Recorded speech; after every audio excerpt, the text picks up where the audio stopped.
একটু খেয়াল করুন তো, জাকিরের পেছনে 15 নম্বর লেখা। 15 নম্বরটা কার হতে পারে? 15 নম্বরটা কার নিশ্চয়ই সেটা বলা লাগবে না, মুশফিকুর রহিমের। মুশফিকের বিদায়ের পর 15 নম্বর জার্সিটা তুলে নিয়েছেন জাকের আলী।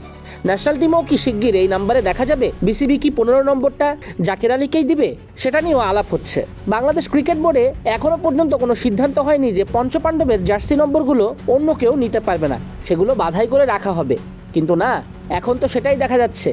মুশফিকের ওয়ানডে ক্যারিয়ারের অবসানের পর জাকের আলী হয়তোবা পেতে যাচ্ছেন 15 নম্বর। হৃদয় জাকেররা তো মুশফিক রিয়াদ্দির আইডল মানে।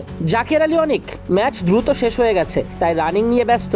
তার নিবেদন দিয়ে, চেষ্টা পরিশ্রম দিয়ে জাতীয় দলে থিতু হয়েছেন। দেরিতে হলেও জাতীয় দলে সুযোগ পেয়েছেন। অনেক কষ্ট করতে হয়েছে একজন জাকের আলীকে। একটা সময় তো দেশসেরা কোচ সালাউদ্দিন বলেই দিয়েছিলেন, চেহারা ভালো নয় দেখে কারো নজরে পড়ে না জাকের আলী। রেডি প্রোডাক্ট জাকের আলীকে নিয়ে কত কথা, কত আলোচনা সমালোচনা। শুরুর দিকে একটু সমস্যা ছিল, তবে খুব দ্রুতই মানিয়ে নিয়েছেন জাকের আলী। এখন তো ফিনিশিংয়ে দারুণ ওস্তাদি দেখান।